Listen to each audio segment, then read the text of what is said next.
So, a few days ago, Andrew Young, the former mayor of Atlanta, and the man who marched with Dr. King, he made a complete fool of himself, and said something that, quite frankly, he didn't really need to say, but he said it anyway. And I suppose he said it to do what a lot of you see a lot of these older civil rights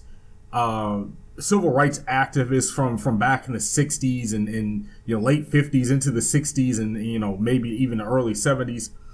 A lot of them sometimes go a little too far in trying to curry favor with the establishment.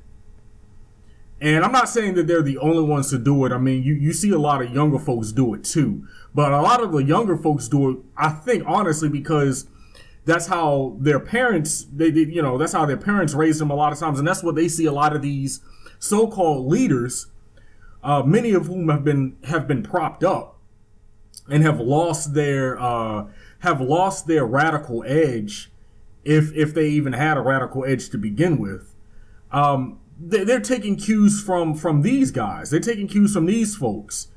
And we really have to kind of be careful with some of these guys. And I'm not saying that Andrew Young hasn't done good things in the past, but when you get to the point where you're basically being an apologist for the KKK, or not even so much an apologist, but being dismissive of the KKK and saying that a lot of the white extremists that are on that side of the spectrum are the real Americans who have suffered the most, that's a problem.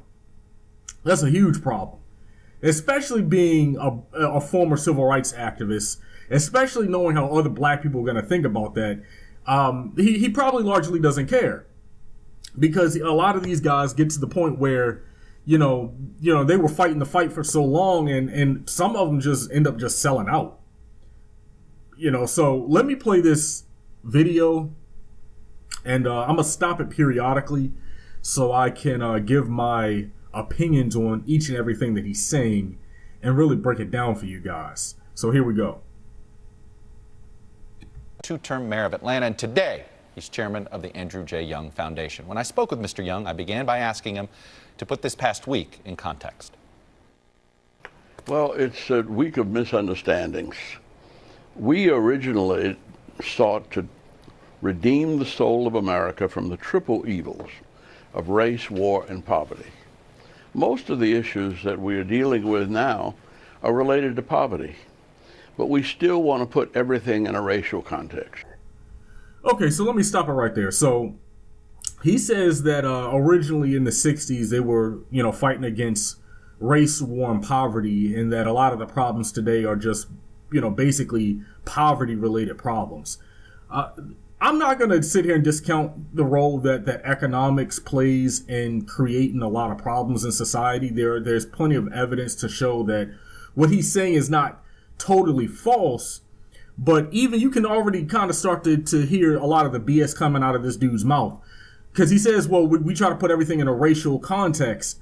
That's because a lot of things are racial. It doesn't mean that everything is racial, but a lot of things are. And you hear this a lot from a lot of people, not even just older people, but it's this, how can I say it? It's this attempt to dismiss the role that racism has played in creating the society that exists today. So, yes, economics is an issue.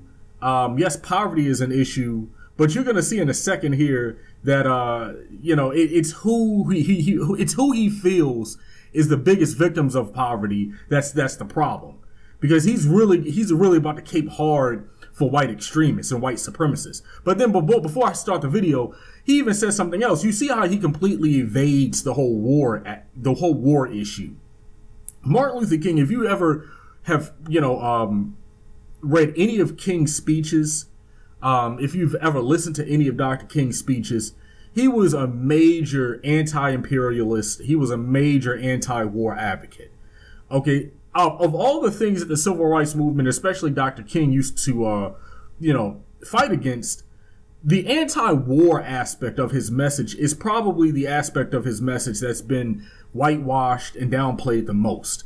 So I find it very interesting how, he completely sidesteps the whole war issue, the whole anti-war issue, and he sidesteps, he plays this whole dismissive card when it comes to racism, and he immediately goes into this whole, it's only poverty, when it's honestly, it's both. It's race and poverty. Both are equally responsible, not just one over the other. But let me continue. The problem with and the reason I feel uncomfortable condemning the Klan types. He feels uncomfortable condemning the Klan types. He feels uncomfortable condemning the Klan types. Why, Andrew Young? Are you not a black man? Like, why are you? Of course you are, and of course you know that you are. So why are you so afraid to call them out? Let me just rewind that for a second so you can hear it again. The problem with and the reason I feel uncomfortable condemning the Klan types is they're almost the poorest of the poor. They're the forgotten Americans. Oh, you see, because they're the poorest of the poor. They're the forgotten Americans. This is what I was leading up to a second ago. Are you kidding me? Did that really just come out of this man's mouth? I know he's seen the statistics on black poverty. I know he has. He's a former politician. He's a former mayor. He's been he used to be in the struggle. I know he knows about black poverty. How you really gonna get on TV and say that white extremists, the KKK, are the poorest of the poor and that they're the forgotten Americans?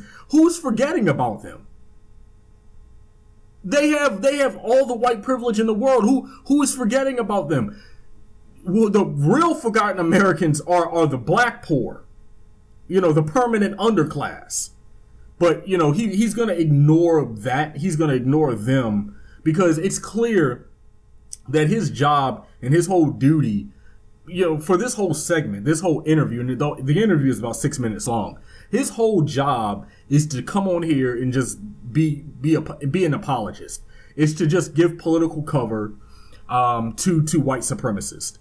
Because what's happened is you have people basically openly calling Donald Trump a white supremacist for making that apologetic many sides argument about the protests in Charlottesville. And he's getting destroyed. I'm talking about Trump. He's getting destroyed in the media. So, it's so bad that you have the international media, the international press in Germany and in other countries putting pictures and images on the covers of their magazines with Trump in a KKK hood and Trump blowing a boat, that where the sail looks like a KKK hood. Everybody, like, Trump has been, rejected by world leaders all over the place. The prime minister, I believe it was the prime minister of the UK, came out and distanced themselves from Trump's comments.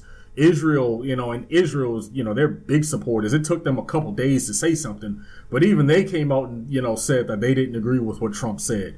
Everybody has said that. So it's clear that they need some black political cover. They need some black people to come out and basically co-sign the fuckery. And I know, like, if you had children watching, or listening, might want to send them to their other room. Because the rest of this video just goes downhill from here. And they have been used and abused and neglected. Instead of giving them affordable health care, they give them black lung jobs, and they're happy. And that just doesn't make sense in today's world. So he says they've been used, abused, and neglected. Again, what is he talking about? What the hell is this guy talking about? When has the KKK been used, abused, and neglected?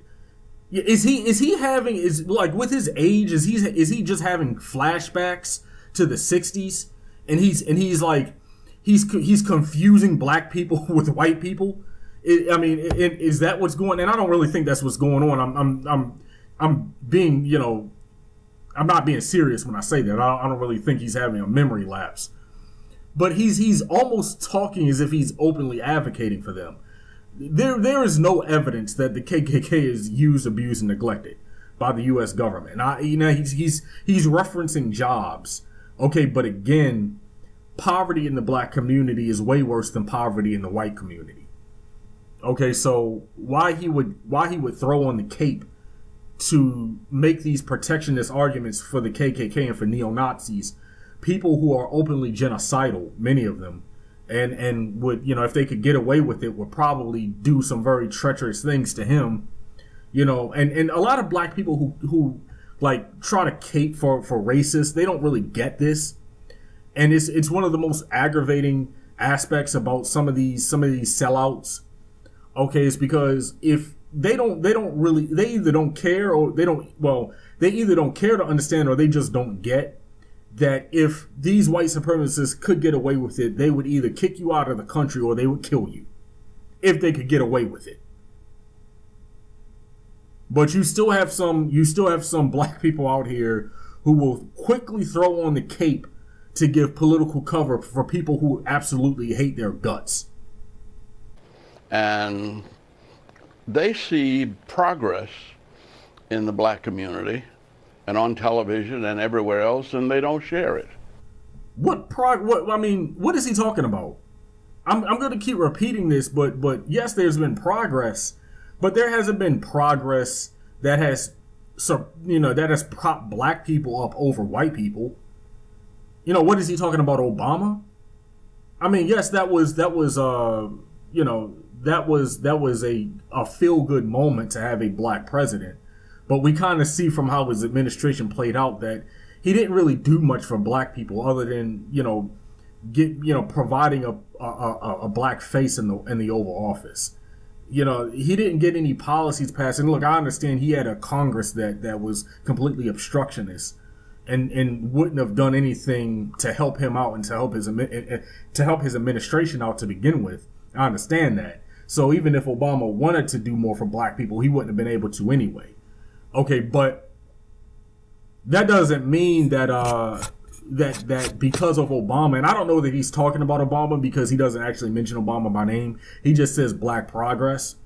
But in the biggest source of black progress, I guess, even if it's surface level, like not real progress, but very kind of fake progress.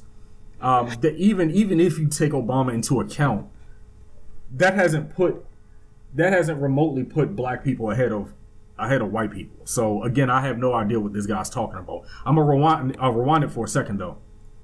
And they see progress in the black community and on television and everywhere else, and they don't share it.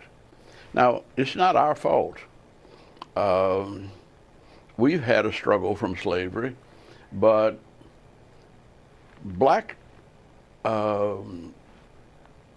call themselves militants, but they're not militant. They're chicken. We never tried to take advantage of anybody else. Our job was not to put down white people. Our job was to lift everybody up together, to come so that we would learn to live together as brothers and sisters rather than perish together as fools. So we're kind of getting into the phase of the whole point of this interview. And I said earlier, it's to give, my phone keeps going off. I said earlier, it's to give black political cover to a lot of the racism that not only we see here in America, but a lot of people abroad are witnessing and it's incredibly damaged America's image abroad. It's like Trump in his reaction to Charlottesville has completely destroyed America's image. America looks like a blatantly white supremacist country, honestly, right now at this point.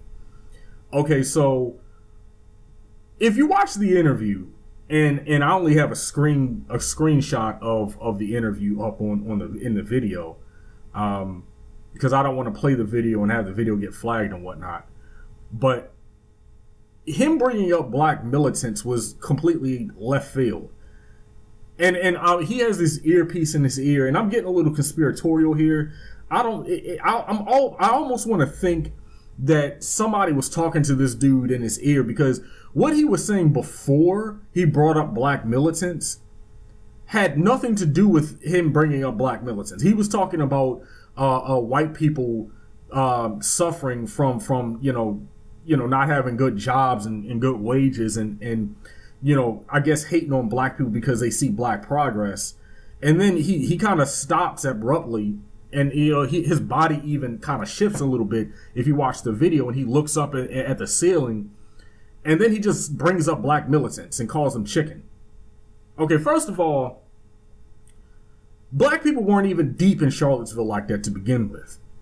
Some of us were out there, but we really weren't even out there like that. It was mostly white people out there, to be honest with you. Okay, and watch how they use the word militant too, because if you think about it, no activists calls themselves militants, because most activists understand that that's a politically charged word. Okay, you might have a fraction of people who do, but most people don't. Most people just call themselves activists. They consider themselves fighting for something that they believe in. When you start calling militant is sort of like it's like the old word they used to use for terrorists. Okay? And when you start hearing politicians use that word, you have to be very careful, because oftentimes they use that word as a pretext to assault the people that they're referring to. You have to be very careful about the usage of that word. Okay, and he says they're chicken, like, okay, so now he's just throwing around slanderous words. The implication being this. What they really want to do is they really want to tamper down the very aggressive responses to this white supremacist administration that they hear coming from a lot of Americans. And I know they're watching these they're watching people online too. Like they're following people online, they're following people on social media. They hear what people are saying. Okay, so they trot out the Andrew Young types, because they know that he's going to come out and be very passive and make very passive arguments about loving your enemy and all this other BS. Okay, to neutralize the more aggressive people in society who are tired of putting up with these knuckle draggers of society, the KKK and the people who still believe in white superiority and all this other BS, all the crap, this scientific racism that was debunked daggone 70, 80 years ago. They're trying to protect them. They're really going out of their way to try to protect these people. Okay, and it's absolutely crazy. It's absolutely crazy, because the real threat in society, the real domestic terrorist threat in society, I've talked about this in several videos. I've written about it on Black and Intellectual. Other people have talked about it on their platforms as well. The real domestic terrorist threat is from the white supremacist. It's from the far right. There have been more terrorist attacks in this country by far right extremists since 9/11 than Islamic extremists. And there's a concerted effort within society to dismiss that and to cover that up, basically. And when people like Andrew Young come out, and he has some gravitas, like he's not just, him coming out saying this is a lot more damaging than if I sold out and I went on television and said something like this. Nobody would care if I said it, to be perfectly honest with you. But for somebody like Andrew Young, who's seen what he's seen and who is sort of walked the paths, that he's walked and rubbed shoulders with the people that he's rubbed shoulders with, it's very dangerous for somebody with his clout to come out and make these arguments. Because now it allows people to say, well, Trump is not so bad because look at what Andrew Young said. Andrew Young went further than Trump even, and Andrew Young marched with Dr. King. But let me continue. It feels like we're in a moment where we're stuck. and we're stuck for a lot of reasons. And the president, you have some have even said there's a growing cabal of folks who believe he's already lost his moral authority to be a healer in all this, to help with reconciliation and all this because of what he did on Tuesday. If he called you this week, what would you tell him? How would you tell him to fix this? I don't know what I would say, because I think he's caught in a trap. And I don't think there are any easy answers. What's the trap? The trap is that he's still politicking and thinking nationally, as a nationalist.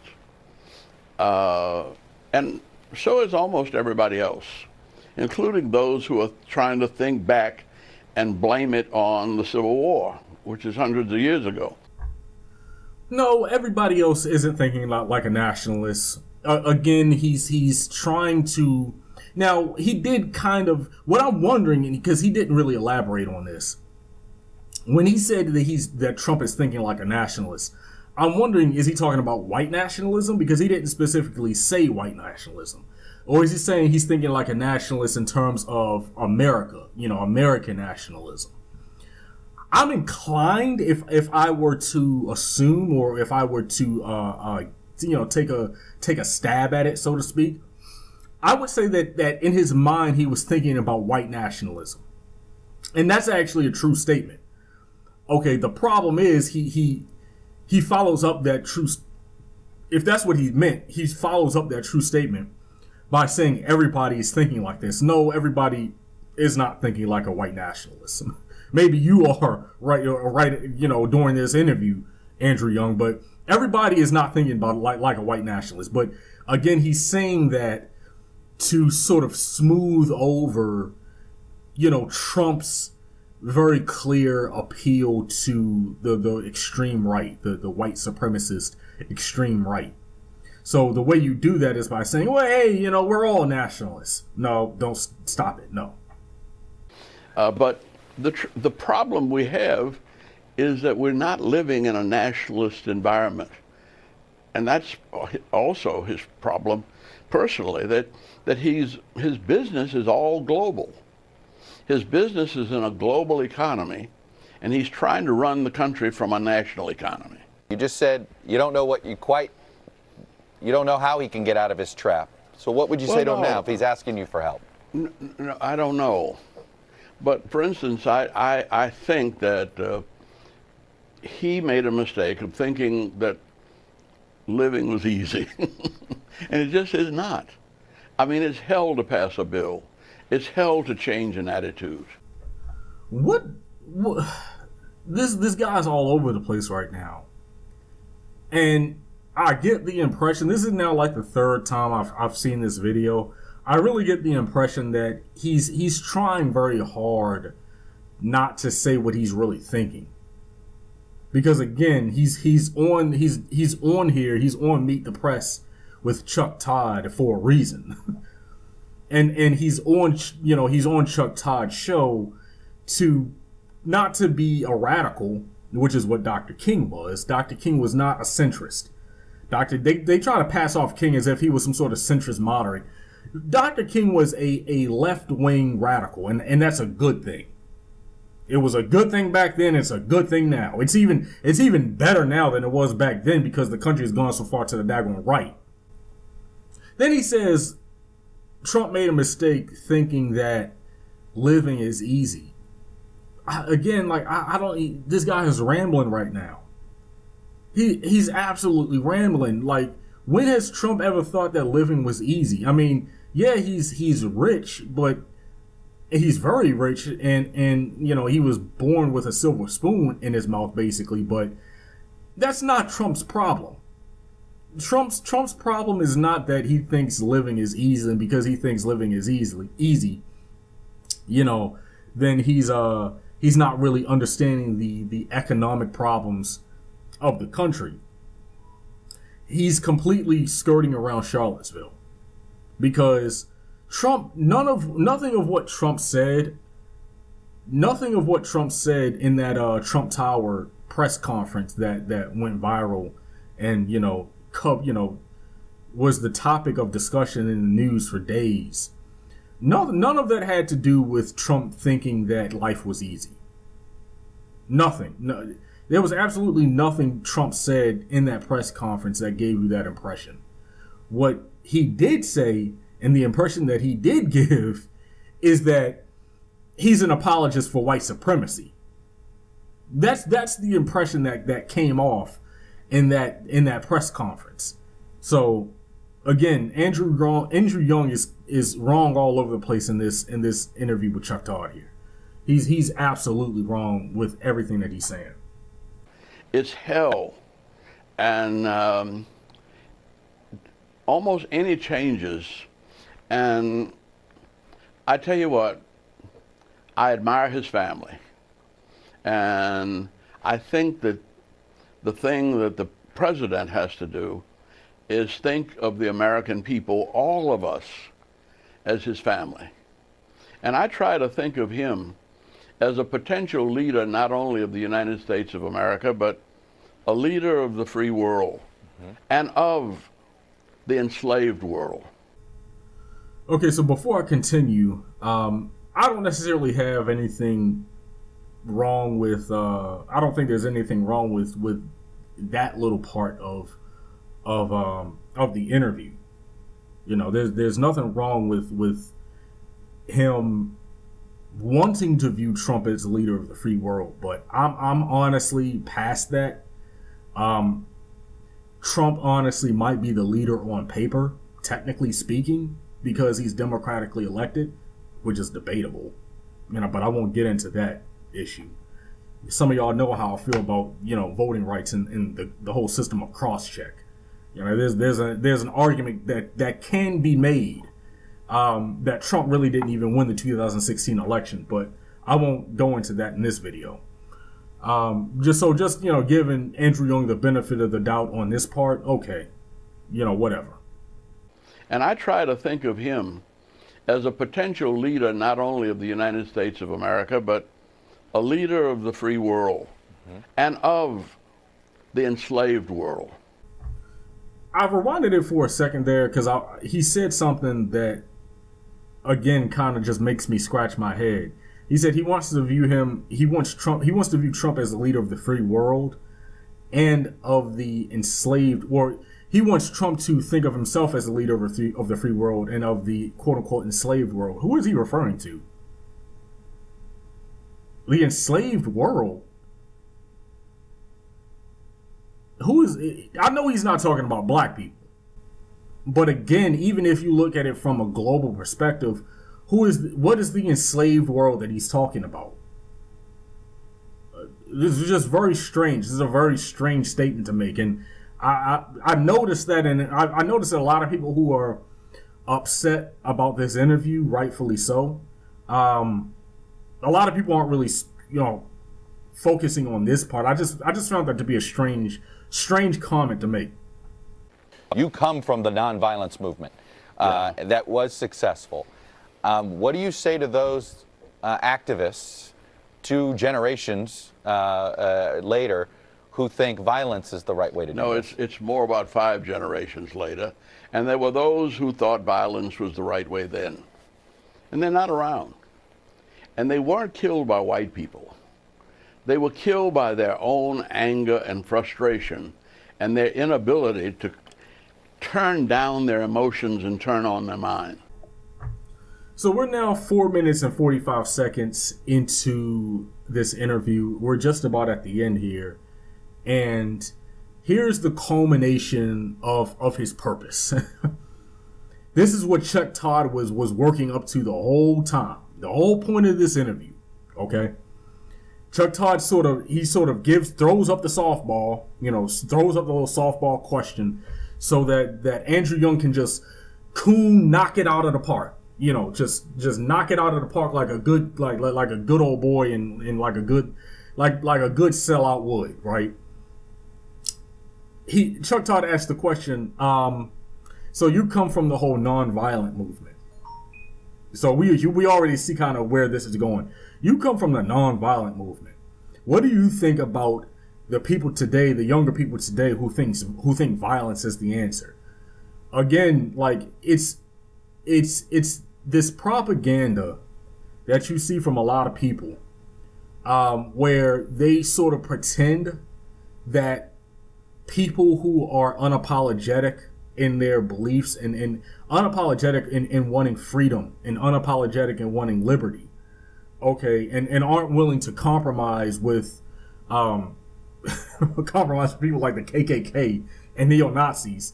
We're the violent ones. There's this whole propagandistic agenda to portray the left as being violent. And this is part of this is a false equivalency, because there's no violence that compares to right-wing violence. There is no violence that compares to the violence of extreme right-wingers, okay, and extreme racists. There is no violence that's comparable to that. So part of it is a false equivalency. Okay, but then it's also to again give political cover to that faction, to that side. Okay, which is something that America has always done historically. Okay, and then Andrew Young continues when he says that the people in the past who wanted violence, they're not around anymore. So now he's kind of joking about how I don't know if they're talking about Malcolm X specifically. Again, Malcolm X's name isn't necessarily said, and Malcolm X didn't advocate for violence anyway.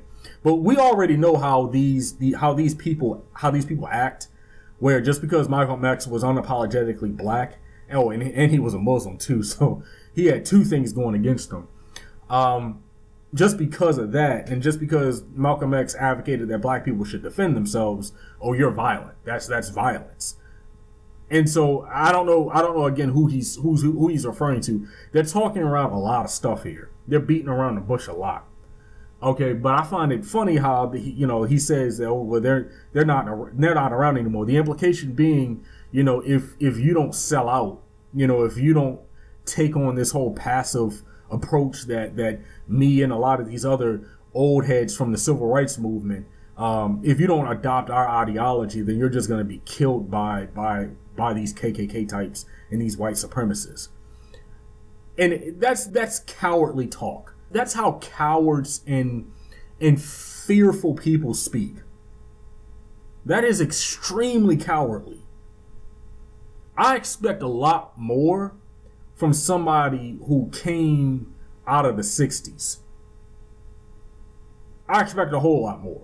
Maybe I need to stop expecting so much. No, I want to rewind that part. You come from the nonviolence movement that was successful. What do you say to those activists 2 generations later who think violence is the right way to do it? No, it's more about 5 generations later. And there were those who thought violence was the right way then. And they're not around. And they weren't killed by white people. They were killed by their own anger and frustration and their inability to turn down their emotions and turn on their mind. Oh, so Martin Luther King wasn't killed by a white person? Here's the guy who marched with Dr. King. And he's sitting up here decades later saying that, now I know he doesn't include Martin Luther King in because they're talking about they're basically talking about violent black people. Okay. With black people who might become violent as a reaction against white supremacy. Okay. And they don't specifically state that, but that's the implication. That's what they're saying underneath the surface. Okay, and so I know he doesn't include Dr. King in that. He doesn't include Dr. King in that category. But at the same time, Martin Luther King, they're missing this point completely. They're completely missing this point. Martin Luther King was very compromising. He was a radical, but he was compromising. He definitely had some radical views. He had radical views about economics. He had radical views about, the war and about imperialism. He called America the greatest purveyor of violence around the world. So I'm not saying that because Martin Luther King was a compromiser, then he was somehow a sellout or anything. But But what they completely ignore, okay, is that Dr. King did all of that compromising. He did all of that, sometimes passive stuff to try to, please the dominant society. And look what happened to him. Dr. King wasn't violent. Dr. King was the furthest thing from violent. Dr. King would march down a road and have stuff thrown at him, and stuff hitting him in the back of his head and stuff, and he would just keep on marching. It's admirable, for the time, but that wouldn't happen today. You throw a rock at a lot of dudes today, and there's gonna be a scuffle if there's nobody there to stop you. Nobody there to hold you back. That might have worked in the '60s. That wouldn't work today, bro. But King was very nonviolent, and he still got assassinated by a racist, by a white person, and arguably, if you believe the theories, by the U.S. government. All right, but we're gonna ignore that. We're gonna ignore all of that because we have an agenda with this interview, and the agenda is to provide political cover to white supremacy and to use black apologists and some of the, old civil rights heads who sold out a long time ago to do it. And from 4 years old, I was always taught. My father used to tap me in the face and, to try to get me upset. Mm-hmm. And if I swung back at him, he'd slap me upside my head. He said, "See, if you start getting emotional in a fight, you're going to lose the fight. Don't get mad, get smart." And that served me well. And it served me walking in the midst of the Klan, alone at night, without a gun, without police protection. And the only reason I did it was the only ones that were courageous enough to go there with me and who insisted that I go were women and children. The men, hide behind all kinds of militant solutions. Mm-hmm. But we have to keep our eyes on the prize. And the prize is not vengeance, not getting even, but the prize is redemption. Now, I'm not entirely sure what activist march he's referring to, where he walked with the Klan, or not walked with the Klan, but walked in the midst of the Klan with women and children. If I were to wager a guess, I would say that the men didn't go with you because they knew better. They weren't on that passive shit the way, now pardon my French, but they weren't on that passive stuff the way he is, the way Andrew Young is. Okay? A lot of people understand that you can only push that apologetic passive argument to an extent. When you're going up against people who are potentially genocidal, that only works but so much. And a lot of black people understood that back then, and people are starting to understand that now. You can't debate these dudes into submission.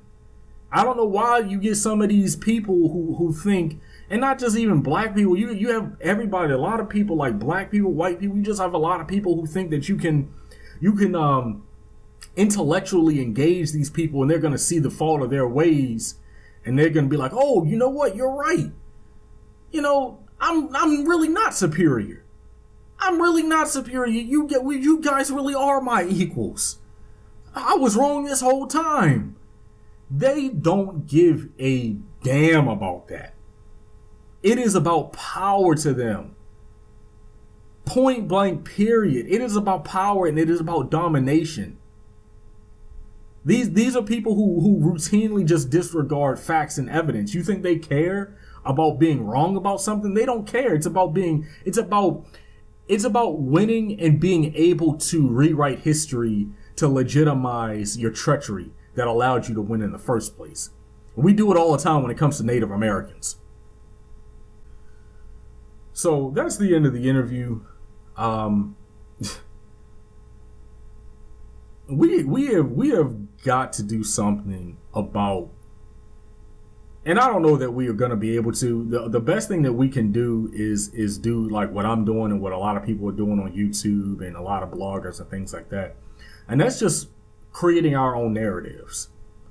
Okay, because you have a lot of people, black and white, but especially a lot of black people who feel the need to defend very dangerous people.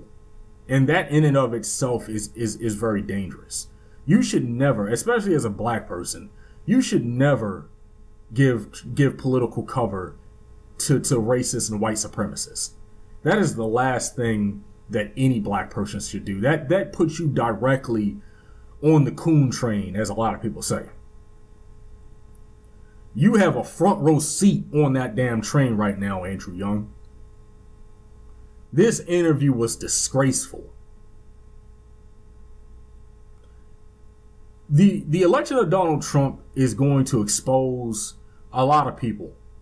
And it's already starting to expose a lot of people. Because it's going to expose that you have some people in society who, under no circumstances, want to deal with the issue of racism. Which is why sometimes people do parlay into talking about economics. Like I said before earlier in the video, it's both. It's race and economics. One doesn't have more power over the other. Economics is extremely powerful, but racism is extremely powerful too. And you can't disregard one and try to prop up the other. And that's exactly what he tried to do in this interview. He was basically saying throughout this whole interview that, you know, we shouldn't worry so much about the KKK types that he's afraid to criticize because they're just economically hurt. I don't give a damn about that. I mean, I care about economics, but I am not in any way, shape, or form ever gonna feel apologetic about white supremacists. I don't care how much they're hurting economically. I care about normal people being hurt economically. I don't care. I really couldn't care less, you know, how much trouble economically white supremacists are in. I really don't. That's like the furthest thing from my mind right now. So this video is going on long enough, and I typically don't like to make long videos because I don't like to ramble. But yeah, that's why a lot of times like I script a lot of my videos and I write out my thoughts so that I could get to the point. If I had done that with this video would have been like 10 minutes long. But like I really kind of wanted to just give my opinions on this because this is this is just bad, man. This is bad. This is very bad. You know, these sellouts are a problem.